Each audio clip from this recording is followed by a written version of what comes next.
Hello mga body sa breeding para lumabas ang cutting power ng panabong na manok ayon sa practice ng maraming veteranong breeder. Isa, piliin ang tamang bloodline. Unahin ang magulang na kilala sa cutting at power.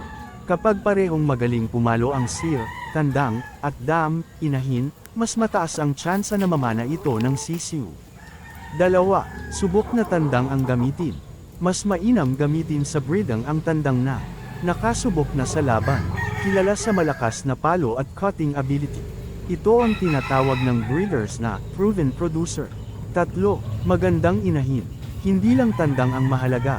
Ang inahin ay malaki rin ang kontribusyon sa lakas, bilis, cutting ability ng sisiw. Apat, line breeding o controlled breeding. Ginagamit ng ibang breeder ang line breeding para mapanatili ang magandang traits tulad ng power, cutting, fighting style. 5. Selection ng sisiw. Hindi lahat ng sisiw ay magiging panlaban.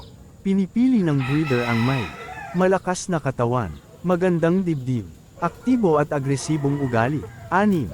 Iwasan ang mahihinang breeders. Kung may manok na mahina pumalo o madaling hinggilan, hindi ito ginagamit sa breeding para hindi maipasa ang kahinaan. 7. Tamang pag-aalaga ng lumalaking manok. Kahit maganda ang dugo, kung mali ang pagpapalaki ay hindi lalabas ang cutting power. Kailangan ng tamang pagkain, vitamins, exercise habang lumalaki. Prinsipyo ng mga veteranong breeder. Breed the best to the best para lumabas ang cutting at power.